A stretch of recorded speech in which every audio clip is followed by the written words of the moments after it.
Hallelujah. आपण प्रार्थना करूया. परमेश्वर पिता दयाळू बाबा, सुद्धा दिवसाबद्दल तुझ्या आभार मानतो. महान परमेश्वर, आशीर्वादी परमेश्वर, तुमच्या वचनात चालणाऱ्या प्रत्येकांना सहाय्य कर. ही प्रार्थना मी आमच्या प्रभू येशूच्या नावाने करतो. हालेलुया.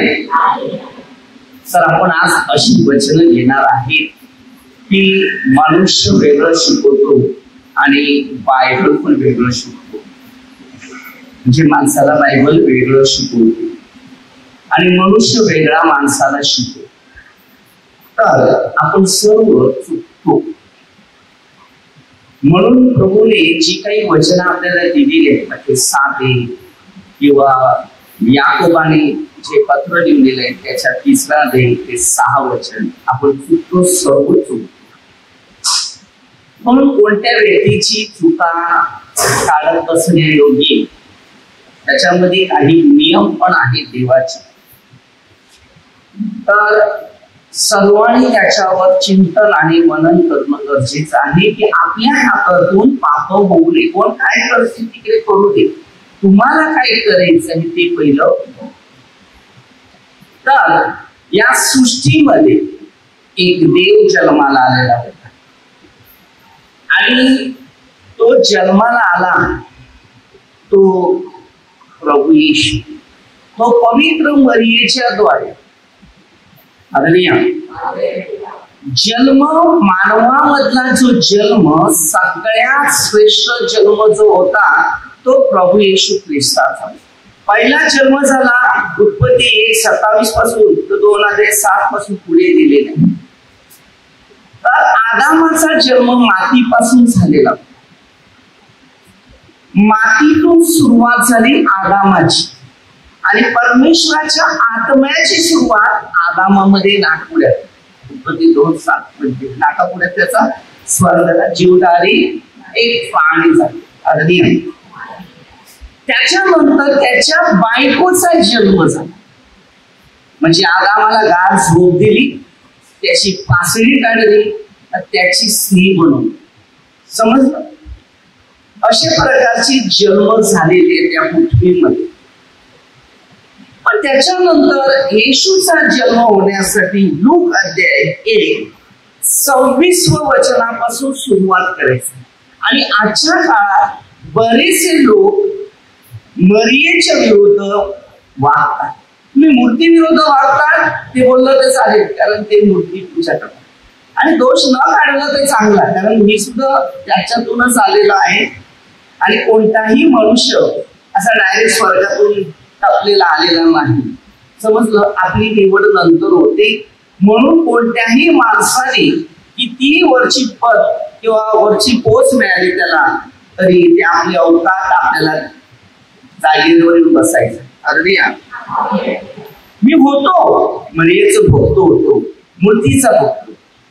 अरे पण तुमच्या नाही गेली ती मूर्ती बघितलं तर मी समजायचं की येशूची आई. आणि तेव्हा मला आठवण आले का मी असं करायचं. मला माहिती माझी सुधारणा या पवित्र शास्त्राच्या वचनाद्वारे झाली. आणि हर मनुष्य पृथ्वीचं झालेलं आहे ना, ते या वचनाद्वारे पवित्र शास्त्राद्वारेच त्याची परिस्थिती झाली. तर आताची सिस्टम आहे शेवटच्या काळातली म्हणजे 24 की जो मनुष्य जा मर्यादा नाही मानत ना प्रभू येशूला मानतो, त्या परमेश्वराचे सेवक आहेत त्यांची आराधना जास्त करतो, प्रचार जास्त करतो, सुवार्ता जास्त सांगतो. चांगली गोष्ट आहे. पण तो देवाबरोबर चालतो का हे तुम्हाला कसं कळणार आहे की तो खरोखर देवाबरोबरच चाललेला आहे? तो वचन देतो. मग ते 7:21 पासून दिलेले प्रभूच्या अनुभूती. पण तो काय सांगतो? मी तुम्हाला ओळखत नाही. तर आपण छोट्याशा गोष्टी इथे थोडस मरियेच्या बाबतीत घ्यायचं आहे. मरिया देव नाही, लक्षात ठेवा. मरिया एक आई आहे, ती म्हणजे प्रभू येशूची दुसरी आई ती आमची. समजलं? ती देव किंवा देवती नाही आहे. पूर्ण मध्यस्थ येशू ख्रिस्तच क्रूसावर बलिदान झाले नाही, पण येशू याच्या अगोदर ती मध्यस्थी झाली. जसा अब्राहम मध्यस्थ होता तशा प्रकारे ती लोकांच्या सांत्वनासाठी मध्यस्थी होती. विषय आहेत भरपूर.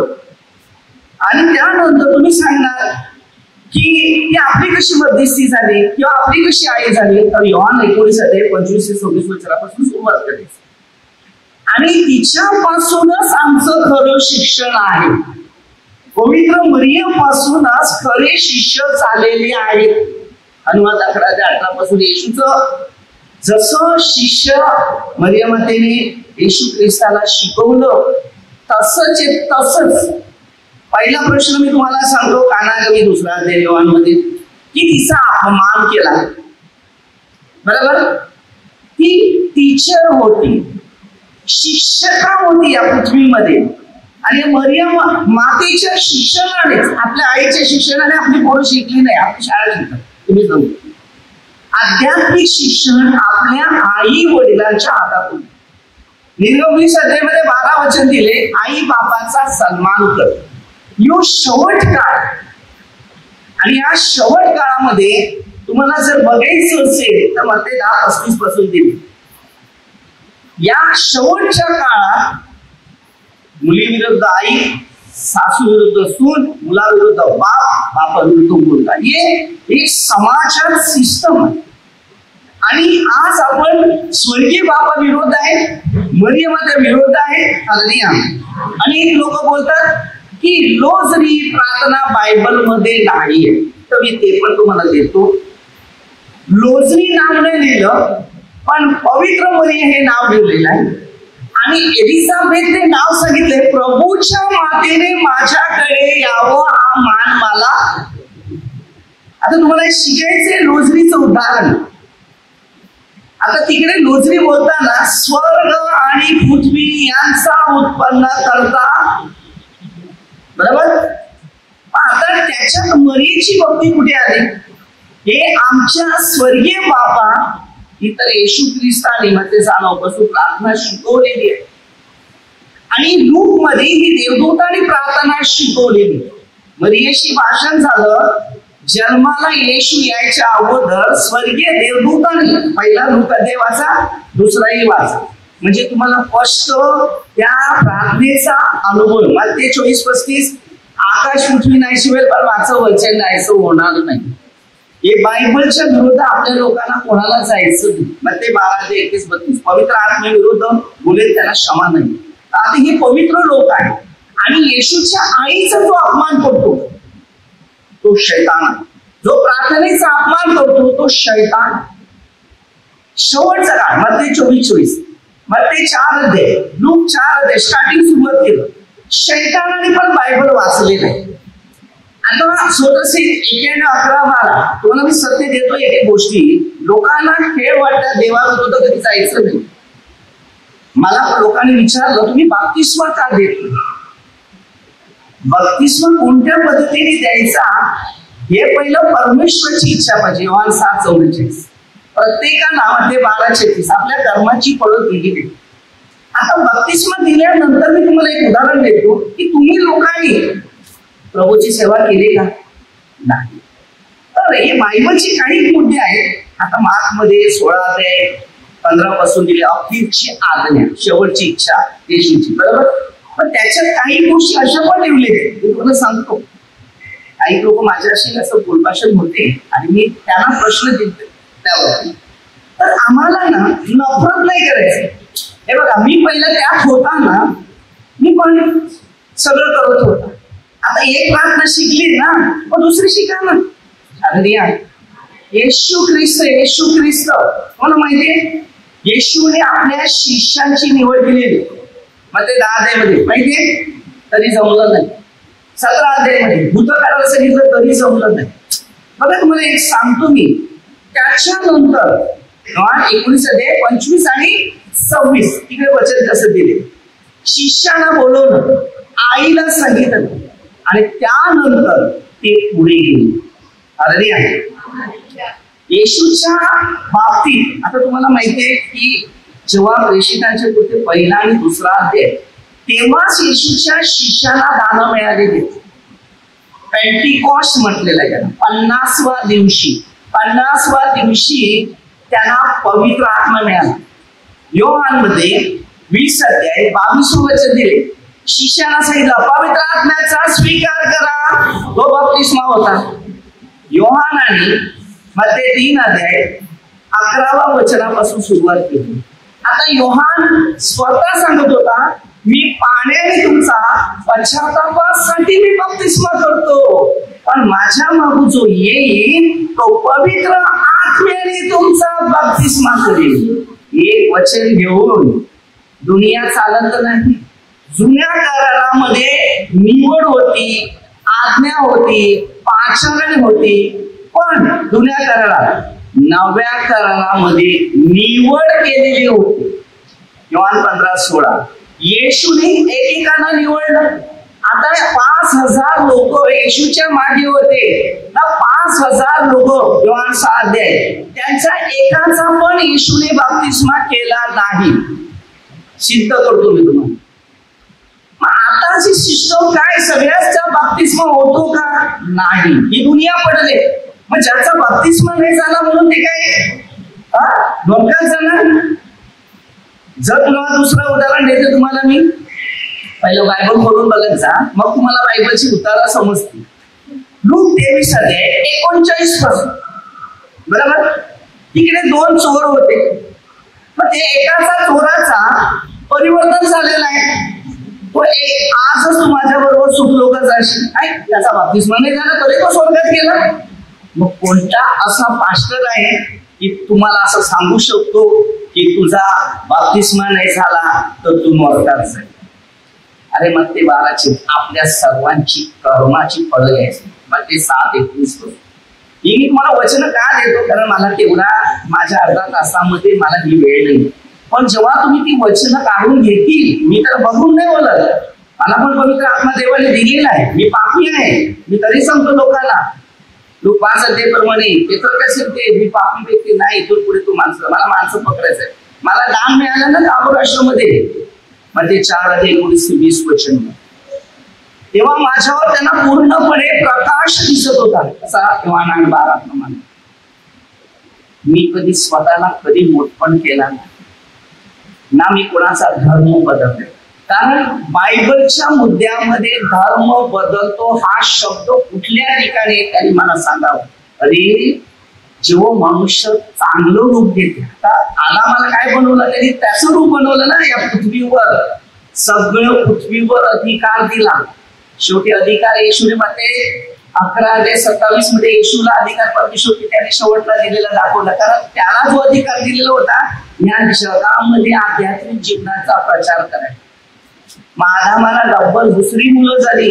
4:26 वर्षे त्याला मुलगा झाला अनुष. तेव्हा ती प्रार्थना सुरू झाली. हालेलुया. मग त्याच्यानंतर नोहाचा काळ सुरू झालेला आहे. तुम्ही एक वचन घेऊन असं होतंय का कधी?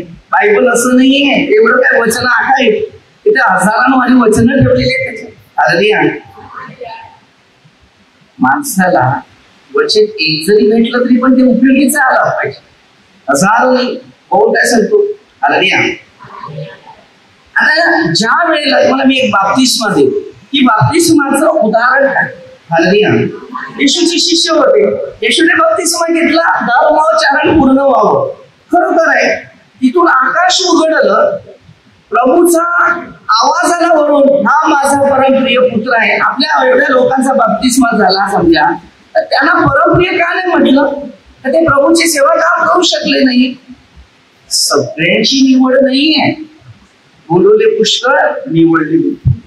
मग येशू ख्रिस्ताने योहान 6 अध्यायामध्ये 5,000 लोकांना भोजन दिलं. मग त्याला बाप्तिस्मा दिला असता, मग 5,000 लोक नाशात जातील. ऋषिकेश 24 सर्वांचा हृदय जाणारा परमेश्वर आहे. अरे आम्हाला नरकात जाऊ नये म्हणून योहानाने 1:29 वचन दिलेले. हा पहा जगाचे पापहरण करणारा देवाचा कोकरू. नरकाचा कोकरू नाही बोलला त्यांनी, जगाचा पापी दूर करणारा देवाचा कोकरू. या जगामध्ये सर्व मानव परमेश्वराचे. तुम्ही असा उल्लेख करू नका ना कोणाला भडकावी काम केली. या प्रार्थनेतून दुसऱ्या प्रार्थनेत गेलं तर तिकडे येशू मिळाला असं तुम्हाला वाटते? तिथे शैतान मिळाला. समजलं? गलती करत पौलाने पत्र लिहिले गलती करायच्या लोकांना. 1 अध्याय 6 योहानाने पण पत्र लिहिलं. योहानाचे पहिले पत्र अध्याय 4 वाचा तुम्ही. ज्याला खरा बाप्तिस्मा पाहिजे, ज्याला खरा ख्रिस्त पाहिजे, तर पहिली वचन वाचा. मग मी तुम्हाला गॅरंटी देतो प्रभू येशूच्या नावाने जीवित परमेश्वर तुम्हाला मदत करेल. कोण ब्रदर पास्टर मदत करणार? तुम्हाला सांगितलं म्हणून तुम्ही बाप्तिस्मा घेतात. पाण्याचा बाप्तिस्मा योहानाकडे होता पश्चातापाचा, आणि पवित्र आत्म्याचा बाप्तिस्मा होता प्रेषितांच्या हृदयामध्ये. मी एक वर्ष छोटीशी साक्ष सांगतो. मी बंगली गाव ज्योती इथे मी प्रार्थना करतो, आणि एक बाई तिकडे प्रार्थनेला आली होती. पेंटिकॉस्ट बोलतात. पेंटिकॉस्ट म्हणजे पवित्र आत्म्याचे लोक.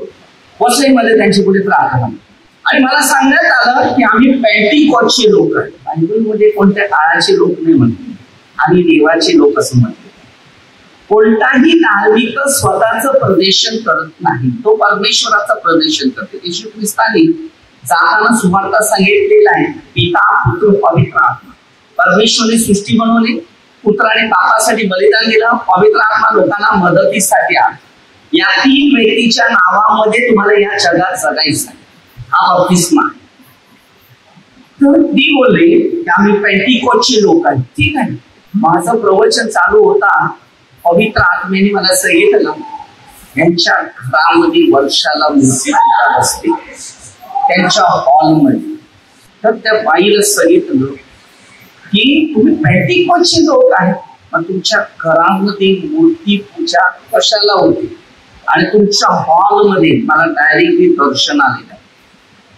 ते सांगते नाही.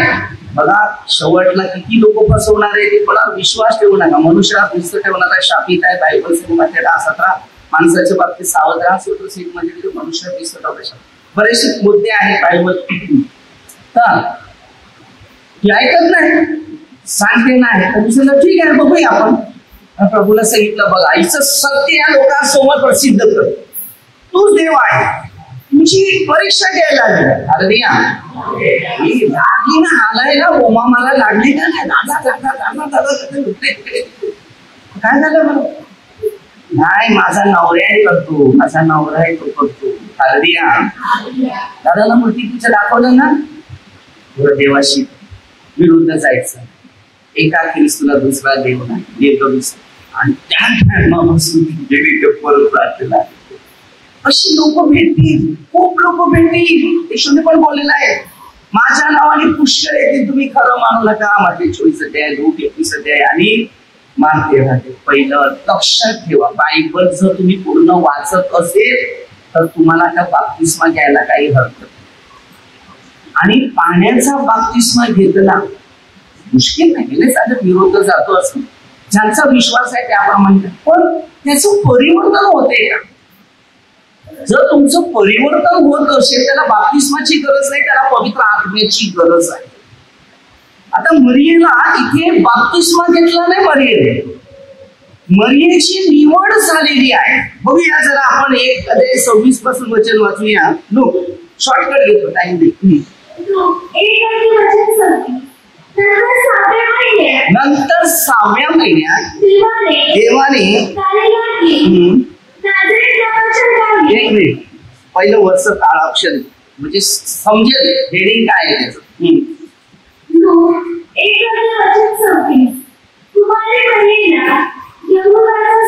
बघा आता देवदूताचा संदेश आला म्हणजे निरोप पाठवला मरियेला. कोणाला? हा पुढे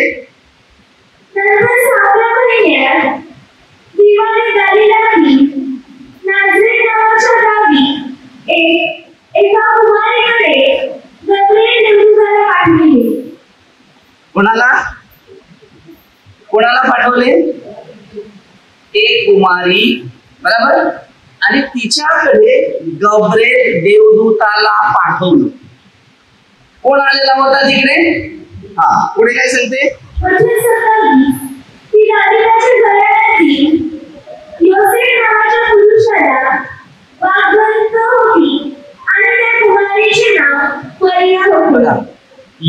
योसेफा बरोबर तिचं एंगेजमेंट झालेलं समजा, दिल्ली येऊन टाकली. पहिले लहान असतानाच लोकांना देऊन टाकलं सिस्टम. तरी सुद्धा येशूच्या आईची निवड केली. आता तुम्ही सांगणार तिचं एंगेजमेंट मोडलं, देवाने जोडले त्या मानवाने तोडू नये. झालंय शेवा बरोबर नातं देवदूत आला आणि परमेश्वर पिता सांगतो हालेलुया. अरे निंदा करणाऱ्याला तोंडाला काय विचार करायची गरज नाही, सरळ भाषा सांगतील. अरे त्याचं एंगेजमेंट तोडलं. देव पण सांगेल विश्वास घेते. असे बोलणारे लोक आहे जगामध्ये, मी तुम्हाला सांगतो. तसं ना बोले बोला, पवित्र आत्म्याची निंदा होते मध्ये 12-21.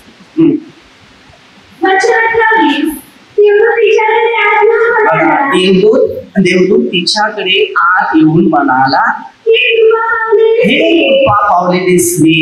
काय सांगते? तुला देवाची कृपा झालेली आहे. आणि तिला काय सांगितलं? तुझं कल्याण होईल. काय सांगितलं? अरे जी येशूची आई आणि देवाने निरोप पाठवला आणि सांगितलं मरियाकडे, प्रभू तुझ्या, काय सांगितलं? हालेलुया.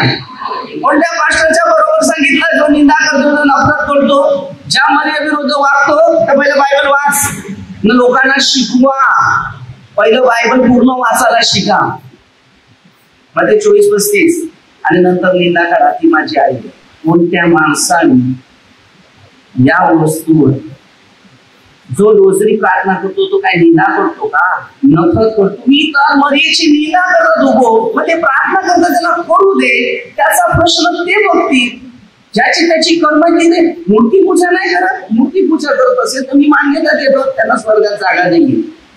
ती पहिली साधने आहे मोशेच्या दिलेल्या आज्ञा. 10 आज्ञेमध्ये परमेश्वराने मोशेला 10 आज्ञा दिल्या ना, त्याच्यात ती पहिली आज्ञा आहे मूर्ती पूजा.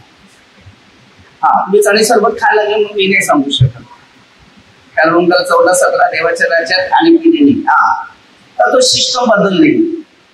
तो करतात त्याच्यासाठी प्रार्थना करा की परमेश्वरा, त्या आमच्या भावा बहिणीचं जीवनामध्ये दुःख येऊ नये, त्याला काही माहिती नाही, तर कोणीतरी शिकवणारे व्यक्ती त्याला पाठव. आता मरियेमध्ये शिकवण्यासाठी देवदूत पाठवला आणि देवदूतासारखे तुम्हाला ना मला पाठवलं. मग आम्हाला या बायबलचं वचन घेऊन जायचं आहे. त्यांनी काय केलं, तिने काय केलं, तो काय केलं? त्याला जेव्हा दुःख येतील ना तेव्हा येतील इकडे. कोणाला काय करायचं ते करू दे, जायचं त्याला जाऊ दे. जॉन 6 मध्ये काय सांगितलं त्यांनी 60 पासून? पेत्राला पण सांगितलं तुला पण जायचं जा. मी पण तसं सांगतो लोकांना. पहिलं सांगत होता की लोक प्रार्थना सोडून चालायचं, जायचे त्यांना जाऊ. मी प्रार्थना करेन की त्यांचा नाश न होईल. कारण का? पेत्राने तिकडे उत्तर दिले. पेत्राच्या दुसऱ्या पत्रामध्ये 3 आणि 9 वचनमध्ये दिले, कोणाचा नाश होय देवाची इच्छा नाही, त्या सर्वांनी पश्चाताप करावा.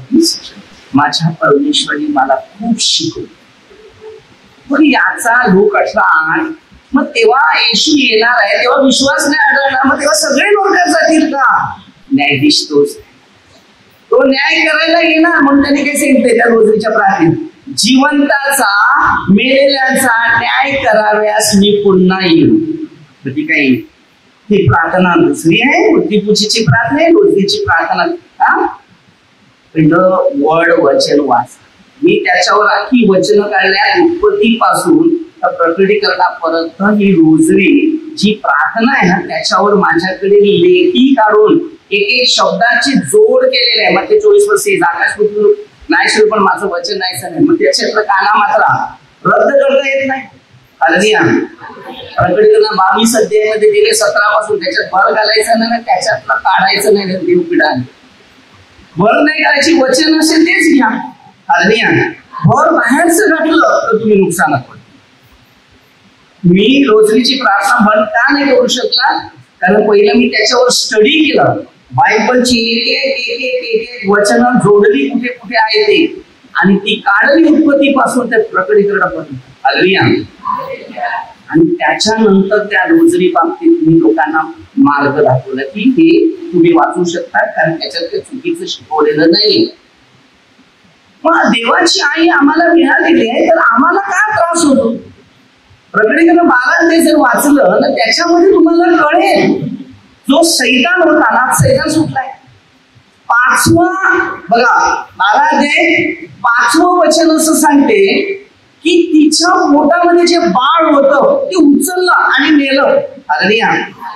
म्हणजे सांगितलं रानात पाळले. तुम्ही बायबल वाचलं तर तुम्हाला कळेल की गरोदर असताना सुटली. म्हणून येशयामध्ये तुम्हाला माहिती 7-14 वचन मध्ये दिले. हालेलुया. गर्भवती व्यक्तीला नाव. मग ती जुन्या करारापासून जी सुरुवात होत ते येशयाच्या वंशवाण्याद्वारे तेव्हाच होणार होतं. पण शैतान आणि आता कशी मुलीने तुम्ही प्रार्थना करायला लागले का तुमच्या पाठीमागे कसाया येते आणि सतावाला येते. ही परंपरा आहे. जुदासला सतावाला आला, येशूला सतावाला आला, येशूचे मध्ये 4 परीक्षा झाली. ती बायबल खूप मुद्द्यावर आहे. हे सगळं तुमच्या माझ्या नाही आहे. मग प्रकटीकरण 12 आता आहे. सैतान काळा त्याचा थोडा राहिलाय तो तुम्हाला तुम्हाला बाहेर काढायला. हे वचन घ्या. बप्तिस्मावर लक्ष देऊ नका, आपल्या कर्मावर लक्ष द्या, पश्चाताप करा. मग ते 3:2 मध्ये काय झालं? पश्चाताप करा. बरोबर. मग ते 4:17 मार्क 1:15 काळाची पूर्णता झाली. येशूने पश्चातापामुळे सांगितलेल्या लोकांना स्वर्ग मिळेल. बाप्तिस्माच्या द्वारे स्वर्ग मिळते असं शास्त्रात लिहिलं नाही. मग इतर हे जगात एवढी दुनियामध्ये लोक पडलेले आहेत. मग ख्रिस्ती लोक स्वर्गात जातील तर बाकी लोक तसेच राहतील का? हे तुम्ही खोटे ख्रिस्ती आहेत ते बोलतात असं. कारण परमेश्वराला जेव्हा ज्या वेळेला बाप्तिस्मा घ्यायला आला योहान 1:29 मध्ये वचन दिले, हा पहा जगाचे पापी हरण करणारा देवाचा कोपरू. धर्म बदलत नाही, कर्म बदलली जातात. तुम्ही एका पेपरावर भरवसा ठेवता की तुझा बाप्तिस्मा झाला. ज्या परमेश्वराने तुला निवडले, जन्म दिला, आईला विचार मुलगा आहे का मुलगी आहे, पहिल्या त्या आईला विचार ना, मग तुम्हाला माहिती पडेल देव काय. स्वतःच्या आईला माहिती नाही मुलगा काय आहे, 9 महिने सांभाळले. निवड तुमची कशी झाली? योहान 1:3 मध्ये इस्रायलचा गुरु होता, इस्रायल मध्ये गुरु होता. मग त्याने काय सांगितलं? प्रभू येशू त्याला बोलते, नव्याने जन्मल्या वाचून कोणी देवाच्या राज्यात प्रवेश करू शकत नाही. बायबलची एक वचनावर चालू नका, संपूर्ण वचनावर चालू. ही वचन म्हणजे स्वर्गाच्या जाण्याची टप्पे आहेत, पायऱ्या आहेत. आणि ते वाचत वाचत वाचत जायचं. म्हणून ते बायबलच असं लिहिलेलं आहे. तिथून सुरुवात केली का वरून खाली आलं, खालून परत वर, वरून खाली वरून वर, आणि जाता जाता जाता जाता तुम्हाला बघा बायबल कसं लिहिलेलं आहे. Hallelujah, hallelujah. आणि शेवट जातो इथे. हालेलुया. आणि शेवटचे एक पान जो स्टार्टिंग पासून सुरुवात केला तर शेवटपर्यंत पोहोचेल. बायबल कसं म्हणते 13 जो शेवटपर्यंत टिकेल कसं का. Hallelujah, hallelujah. आपल्या प्रत्येकाला शिक्षणाचा अनुभव घ्यायचा. हालेलुया. पहिले ते शेवट आणि शेवट आहे पहिले पुष्कळ जणांची. बायबल खूप मुद्द्यावर लिहिलेलं आहे आणि हे शिक्षण घेणं तुम्हाला गरजेचं आहे. लोकांचं शिक्षण घेऊ नका, तुम्ही बायबलचं शिक्षण. मी लोकांना एकच शिकवतो, हे पवित्र शास्त्र आहे ते वाच, माझ्यावर लक्ष देऊ नका. मी माणूस आहे, कधी कौतुक होईल पता नाही, पण जेवढं देवाबाबतीत जगता येते जगा. तर पुढे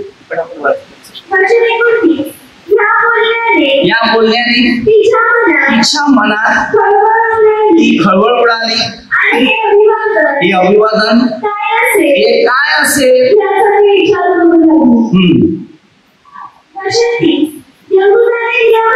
देवदूताने तिला म्हटले, मरिये भिवू नको, कारण देवाची कृपा. कोणी सांगितलं? देवदूताने सांगितलं देवाची कृपा तुझ्यावर झाली. मग तुझा बाप्तिस्मा झाल्यानंतर तुला देवाची कृपा झाली असं माहितीये? आणि मग ते 13 अध्याय वाचायचे. काही काठीने सुरुवात केली, बरोबर खडकावर पडले, काही चांगल्या जमीत राहिले.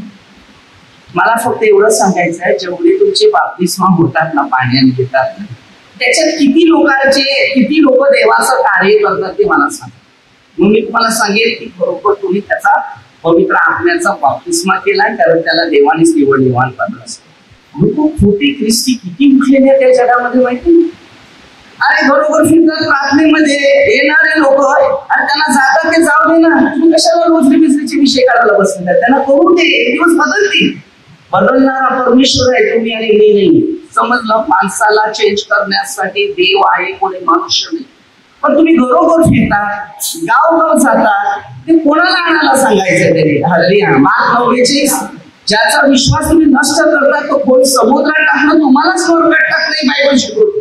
म्हणून योहानाच्या पहिल्या पत्रात 2 अध्यायामध्ये 19 वचन दिले, आपले असते ते आपल्या बरोबर खायले असते ते आपले नाही. ते पूर्वीपासून असंच शिकवतं.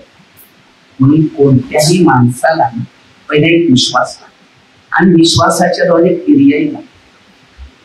आणि क्रिया असेल तेव्हा ते कार्य. आता त्या काळामध्ये स्त्रियांना दगडमार करायचं. तुम्ही योहान 8 अध्याय वाचलं असेल त्याच्यावर. स्त्रियांना दगडमार करणार, कारण ज्यांनी पाप केलं असेल. आणि त्यावेळेला मरियमने जगामध्ये तारण्यासाठी स्वतःचं जीवन घालवलं होतं. तिने विचार केला नाही लोकांचा, लोक मला मारतील का काय करीतील. ते प्रभूने सांगितल्याप्रमाणे वचन घ्या, पहिले ऐका तुम्ही ना त्या मरियेच्या विरुद्ध बोला. जे मरियेच्या विरुद्ध बोलतात ते शैतान आहे. मी तुम्हाला सत्य सांगतो, तिने काय तुमचा दोष केलाय? तिने तुमचं काय केलेलं बिघडवलेलं? शिकन नाही शिकत. आम्ही पण मरियमकडेच होतो, आम्हाला माहिती नव्हतं मूर्ती आहे. मी 10,000ची मूर्ती घरात आणलेली आहे, मी ठेवलेली आठवण तिकडे ठेवतो मी दाखवायला. कारण मी बदलला ना, हे मी पण हेच करत होता. आज माझ्या घरात हार लावून देत नाही ना, मेणबत्ती लावून देत नाही. त्या मेणबत्त्या तिथे अर्पण करतात, त्या मेणबत्त्या घेतो ना, गरीबांना वाटतो. कोणा घरात लाईट नाही त्यांना देतो, हे बाबा घ्या. भले काही असू दे, मी सत्य लोकांना शिकवतो. आज मी गरीब लोक आहेत त्यांना मरिया मातेच्या रूप बघतो, आणि तो खर्च, हार मेणबत्तीचा खर्च मी त्यांना टाकतो. गरीब गरजवंत व्यक्तीला त्याच्यामध्ये पैसे टाकतो. ते गरजवंत आहे, त्याला घेईल पैसा नाही देत, पण त्याला खायला देतो, प्यायला देतो. आणि हे मी दुसऱ्यांना शिकवतो. दुसरीच्या प्रार्थनेने तुमचं काय परिवर्तन? काय बिघड होते, काय गरज होते, काय मुश्किल होते? मूर्ती पूजा करणारा मी पण विरोध आहे. मूर्ती पूजा जी होते त्याच्या विरोध मी पण आहे. ही बायबलची निर्गम 20 अध्यायामध्ये पहिली साधने आहे.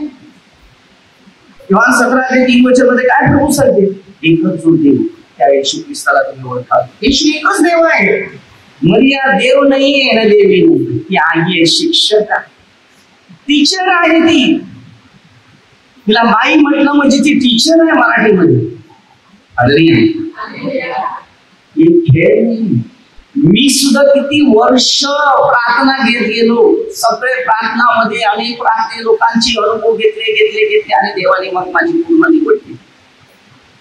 प्रार्थना अशी नाही वाटत मला वाटतं. बाप्तिस्मा गेला ना, घरी कामाला लागला. मग ते 27 2 जणांची नोकरी, एकाचा देश आणि एकाचा प्रेम. कोणत्या माणसाने प्रार्थना करताना, मला वेळ नाही, तुम्हाला खूप सांगू शकतो, त्या आईच्या विरुद्ध जाऊ, ज्या आईच्या शिक्षणाने मी शिकलो. अरे मी जेव्हा इकडे आमच्या आई निंदन करत होती, आमची फार खायची परिस्थिती बनी होती, आई रडली आमची, तेव्हा मी हा शब्द वापरला इकडेच. आणि इकडे माझा हा प्रार्थना केंद्र सुरू झालं. हे वारी आमची बाजू निंदर काढत होती. संधी एवढी मोठी पोरं झाल्या, काय काम नाही करत. त्या दिवशीच मी वर बघितलं, मूर्तीकडे लक्ष दिलं. तेव्हा येशूला मी सांगितलं, मरिया मातेला पण सांगितलं, तू पण कोणाची तरी आई. माझी आई का रडावी? मला काहीतरी पर्याय. आणि त्याच कार्याद्वारे माझं परिवर्तन झालं. मी कामाला लागलो, आई वडिलांसाठी घरदार वगैरे माझं बांधणं सुरुवात. कारण आई बाबाचा सन्मान कर. 12 चौथी आज्ञा दिलेली मोशेला दिलेली, ती आज्ञा मी पाळली. त्यानंतर माझं आई वडिलांचं काम जे झालं, बहिणीची लग्न झाली, सगळं करून टाकलं. मी शून्यातून आलो. आता मी प्रभूला सांगितलं, आता मला तुमचं काम बस. मी आजपर्यंत एवढी सेवा करतो, कधी कोणाकडे हात पसरून कार्य केलं. अरे तुम्ही एवढे मोठे कार्य करते, एवढे तुम्ही बप्तिस्मा देता, मग त्यांच्याकडून पैसे कशाला घेता तुम्ही? मंदिरात पडलेलं कर आहे ना, मिळेल त्यात समाधान राहा ना. गोरगरिबांसाठी ते मंदिरात मला किती दा, ते मंदिरामध्ये दान धर्म करून टाकायचं आहे. कोणाला? तुम्हाला नाही, मला नाही एन्जॉय करायला. समजलं? जो सत्य चालतो ना तो जेवायला पण नाही बोलत. मी पण जेवत नाही जास्त, काल पण नाही. माझं किती वेळा दिवसातून असे प्रश्न रात्री सुद्धा येऊन होते, मला गरीबाची काळजी. मी सत्य सांगतो, जर माझ्या या प्रभूच्या घरामध्ये जर पैसा आला ना, तर मी असं कार्य करेल की बोलून नाही दाखवणार, न तिकडे लोकांना हे पण नाही करणार, दाखवायला जाणार नाही. की साधारण मी काय व्हिडिओ देतो, लोक दान देतात, या पैसा कुठे देतो इतरांसारखा, मला दोषी नसा, मी दोषी नसावं. मी पाण्याच्या बाटल्या विकत घेतल्या असेल ना, गाडीमध्ये असेल ना, माझ्याकडे पाणी नसेल ना, तरी मला पाण्याचा एवढा प्यास लागते, तरी ती मी बाटली घेतली, माझ्यासाठी नव्हती, त्याच्या नावावर लिहिली, त्याच्यासाठी, तरी मी पाणी घेत नाही ना, दुकानावरून घेत. अद्यापर्यंत माझ्या जीवनातलं ते आहे, कारण मी येशूच्या वचनाचं पालन करतो. तरी मी दुकानात सांगतो मी पाहते, हे दान आपलं नाही, हे दान लोकांचं आहे. पवित्र आत्मा साधव नाहीये. बाप्तिस्मा कशाला होते माहितीये का? बाप्तिस्मा म्हणजे काय? परिवर्तन होणं. पिता, पुत्र, पवित्र आत्मा ह्या तिघांचा बाप्तिस्मा. आता शेवटचं वचन देतो तुम्हाला, वेळ संपलेली आहे. तर तुम्हाला बाप्तिस्मा विषय सांगतो की मार्क मध्ये 16 अध्याय 15 पासून वाचा. वरून लिहा, काळ्या अक्षरापासून सुरुवात करा.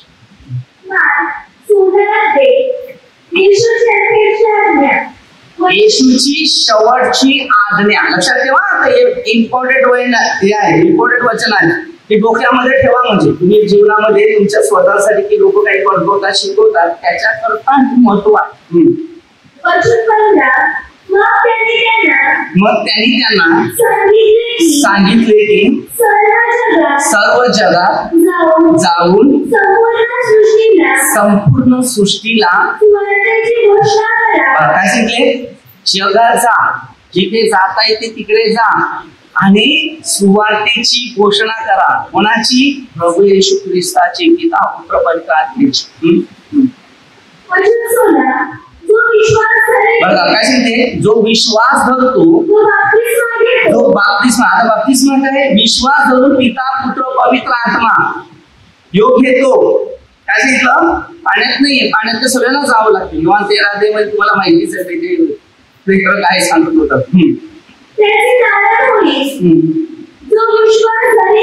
जो विश्वास धरत नाही,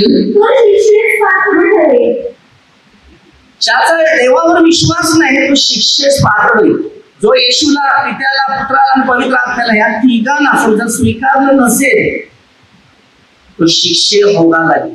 माणसाची स्तुती नाही करायला सांगितले, तिथे स्तुती करायला सांगितलेलं आहे पिता, पुत्र व पवित्र आत्मा. या तिघांच्या नावाचा बाप्तिस्मा. बाप्तिस्मा म्हणजे या तिघांची निवड आम्हाला मिळालेली आहे, ती घेतली पाहिजे. पहिला काळ होता परमेश्वराचा, दुसरा काळ होता पुत्राचा, तिसरा काळ होता पवित्र आत्म्याचा. लोक शेवटचा अध्याय वाचा किंवा प्रेषिताचे पहिले अध्याय वाचला तर तुम्हाला माहिती पडेल. जसा गेलाय तसा येशू येईल. समजलं? तर रोजरीमध्ये तुम्ही वाचतात, जिवंतांचा मेल्यांचा न्याय कराव्यास पुन्हा येईल. तर तेसेलिकरस मध्ये पत्रामध्ये स्पष्ट दिलेलं आहे 4 अध्यायामध्ये 15 पासून.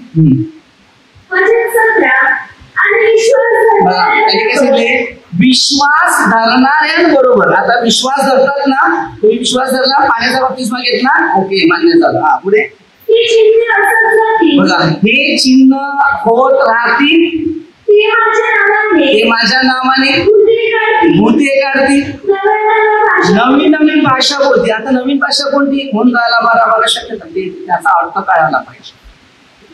नवीन नवीन भाषा म्हणजे काय? उत्पत्ती 11 अध्याय, प्रेषित 2 अध्याय. ज्या जुन्या काळातल्या स्वतःना जे घमेट लोक होते, स्वतःचा गर्व करत होते, त्यांनी गुरुच बांधायला लावलेला, देवापेक्षा श्रेष्ठ बनवलेला. आजचे लोक तेच आहेत. आजचे लोक बाप्तिस्मामध्ये असेच बरेच चालले. पण शिक्षण आहे बाप्तिस्मामध्ये, काही प्रश्न आहेत असे, पण तो बाप्तिस्मा असं नाही. बाप्तिस्मा म्हणजे 3 व्यक्ती पृथ्वीमध्ये राज्य केलेलं आहे. एक परमेश्वराचं राज्य होतं, एका पुत्राचं राज्य होतं पापी लोकांसाठी, पवित्र आत्म्याचं राज्य आजच्या काळात, आणि 4थं राज्य जे येणार आहे तो वरून येईल न्याय करायला. जेव्हा प्रभू येशू येणार आहे, त्याचं सिस्टम पूर्ण तुम्हाला तयारी करायचं आहे पश्चातापामध्ये. हा शेवटचा काळ आहे. आता शेवटच्या काळात विश्वासापासून जन्मतील. म्हणून लूक 8 मध्ये येशू काय सांगते? मी येईल तेव्हा पृथ्वीवर विश्वास आढळणार. आता ते विश्वासातून चालले लोक, संपत चालले, खतम होत चालले. बघा आता पुढे काय दिले? विश्वास ठेवण्याबरोबर ते चिन्ह करतील, माझ्या नावाने भूते काढतील, नवीन नवीन भाषा बोलते. आता नवीन भाषा कोणती? आता बघा, मी कोळी भाषा तुमची बोलते, आदिवासी भाषा बोलते, कितीतरी भाषा येतात मला तो काही प्रश्न नाही. पण जेव्हा मी प्रार्थना करायला जातो तेव्हा देव मला ती भाषा शिकवते ना, त्यांना ती भाषा समजते, माझी भाषा त्यांना समजते, त्याची भाषा मला समजते. त्याला बोलतात नवीन नवीन भाषा. समजलं काय? समजलं? लक्षात आलं? हालेलुया. आता आमच्या मुली आहेत, हालेलुया, त्या कानपडले मी टोकून दिलं, देवाने दिले तसंच राहते, हालेलुया. आता ते किती भाषा शिकल्यात, फ्रान्सची भाषा शिकल्यात, स्पॅनिश, दुसरे चायनीज, कोरियन, जापनीज, किती भाषा शिकल्यात इकडे, हालेलुया. महापवित्र आत्मा नाही आहे, हालेलुया. हे लक्षात ठेवा, पवित्र आत्मा शिकवतो. कोणत्या भाषेला पवित्र आत्म्याला कोणत्या भाषा येते मला सांगा, हालेलुया. एक तुम्ही प्रॅक्टिकल शाळेमध्ये शिकले नसतील, इंग्लिश बोलतात तशी तुम्ही इंग्लिश शिकला नाहीये. मी आमच्या मुलींबरोबर कधी कधी इंग्लिश पण बोलतो का नाही, होय असं बोला, हालेलुया. त्यांना कधी कधी फार कठीण जाते. मी काय 5वी डबल नफास आहे, पण तो शिकवणार आहे. माझं कसं आहे, ज्या वेळेला कार्य आहे बघ, त्या टायमाला ती भाषा मला बरोबर देव शिकवते, त्याला बोलतात भाषा. समजलं? तर पुढे बघा, सर्प उचलती,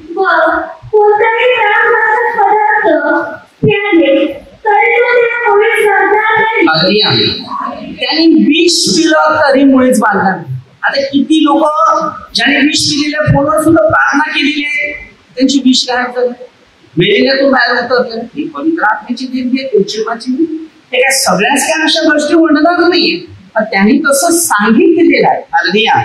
आपल्या प्रत्येकाच्या जीवनामध्ये परिवर्तन होणं. आज किती लोक आहेत, प्रार्थना केली तर जा तुम्हाला मुलगा होणार आहे, तर मुलगा झाला त्याला मुलगी होणार आहे, तर मुलगीचं.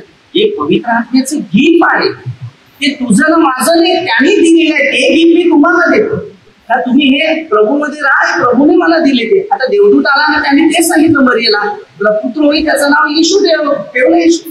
म्हणजे तुम्ही विचार करा, मुद्रा ठेवण्या अगोदर स्वतःच्या आईला माहिती नाही मुलगा होणार आहे, मुलगी होणार आहे, पण ती देवदूताला परमेश्वर, कारण स्तोत्रसिद्ध 127:3 मध्ये दिले, संत 3 परमेश्वराने दिलेलं एक दान आहे. बघा, त्यांनी दुखण्यावर हात ठेवले. आता मला फक्त सांगा, ज्याचा बाप्तिस्मा झाला तो जाऊन दुखण्यावर हात ठेवतो का? बघा, नाही. तो आपला निस्ता एक सांगितल्याप्रमाणे त्यांनी पास्टरने एखाद्या सांगितलं की आता पाण्याने बाप्तिस्मा घे, त्यांनी घेतला, मग जा ना हात ठेव. बायबलचे काने कोपरे रद्द करायचे नाही. मत्ती 24:35. माझं एकच आहे, तुझा बाप्तिस्मा झालाय ना, मग आता हात ठेव, हात ठेव, हात ठेव.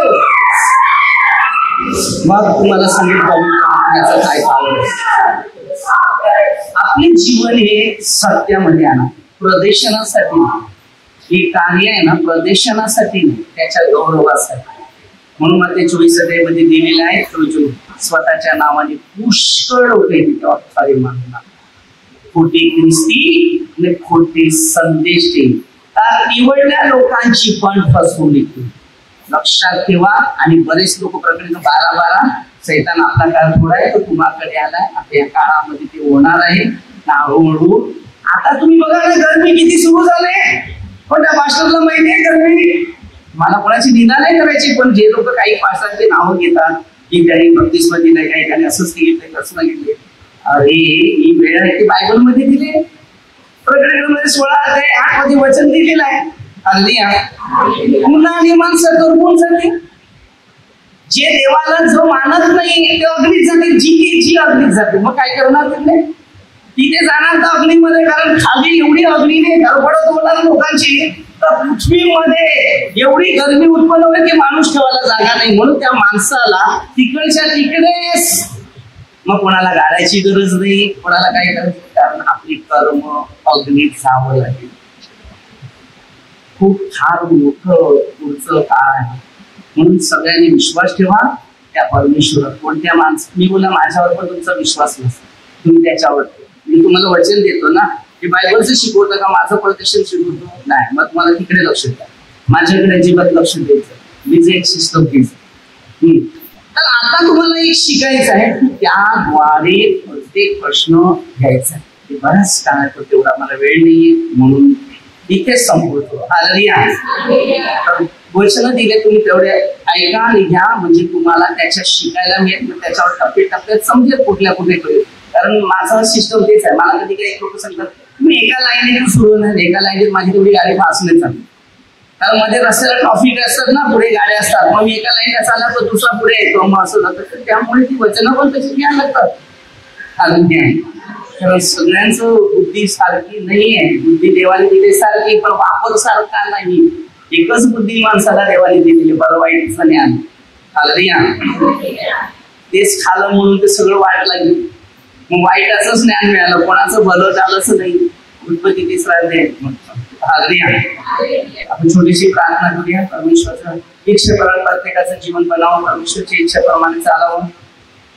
आपल्याला परमेश्वर बुद्धी ज्ञान दिले, त्याचा वचन, त्याचा मार्ग, त्याचं शिक्षण, त्याप्रमाणे सगळे सर्व मंत्र काम करतो. सरपंच, सर्व पोलीस लोक, सर्व जे लोक खरंच सत्य शिकवतात त्याच्या वचनानुसार सर्वांनी मान्य करावं आणि त्याच्या वचनाप्रमाणे चालावं. जे खोटं शिक्षण देतात त्यालाही परमेश्वर चांगल्या बुद्धीचा वापर करण्यास शक्ती द्यावी आणि सत्याकडे त्याला चालण्याचा मार्ग मिळावा. ही प्रार्थना परमेश्वरच्या नावाने करतो. हालेलुया.